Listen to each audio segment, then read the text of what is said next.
alarobia faheniny volana novambra 2020 sy roa arivo araba tompoko lafinaritra tompoko vavy itoetry ny andro ntsika avy hatrany ny sary aloha zany no aseho hoanao eto misy nyty rindrinao na mandalo ity zany aty atsimony nosy zay arahan'ity tsioka atsimo ity manaraka azy ao mariana fa somary ampiakatra ny avy ny onjany amin'ny faritra atsimo iny zany io tsioka atsimo io ka tokony hitandrina hatrany ny mponina na ny mpanjono amin'ny faritra nelanela ny tolo morombe sy mivangaindrano iny ny aty amin'ny avaratry ny nosy misy andreo tangoron-draony reto zay andrafitra ny toetry ny andro amin'ny saika amin'ny tapany avaratry ny nosy iray manontolo ny faritra hafa moa dia tsy dia misy zavatra ambara firy ny toetry ny andro ntsika ho amin'ny raha ampitso ary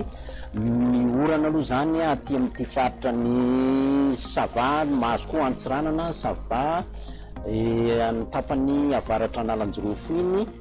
somary mandraondraona ny andro ny any atsinanana loatra mangoro iny ny maraina dia ny faritra hafa moa dia maina ny andro amin'ny ankapobe ny toetrandro ny tolakandro mitoy ihany ny orana amin'ny avaratry ny nosy iray manontolo iny fa somary arahankotroka izany ny sy arahatafitra ty amin'ny faritra ny nosy be ambilibe ambanja analalava antsoy iny torak'izay koa aty amin'ny atotan'ny bongolava inelaky ny tapany avaratry mena be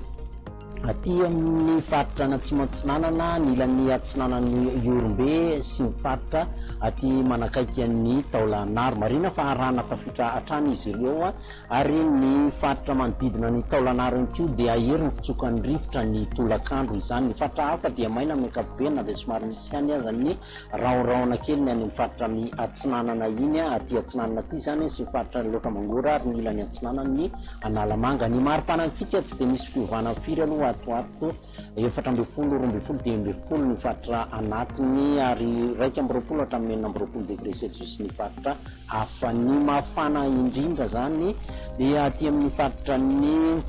betsiboka iny no ahitantsika 7 degré celsius ny faritra anatiny 7 sy 7 degré celsius ny faritra any amin'ny manodidina ny sakarahany zany no ahitantsika no tena mafana sy aty amin'ny faritra ny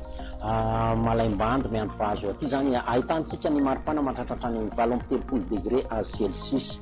ny toetrandro ivelan'ny Madagasikara hitatsika manorana ny any Paris any masoandro be ny any Nairobi sy Johannesburg ireo nosy manodidina antsika manorana ny any Mayotte Comoro ary ny any Seychelles any arahankotroka hatrany izy ireo masoandro be ny any Maurice sy La Réunion dia izay ndray fotoana ny arahako taminao tokolasy tompoko vavy mametraka ny veloma mandrapitafa indray veloma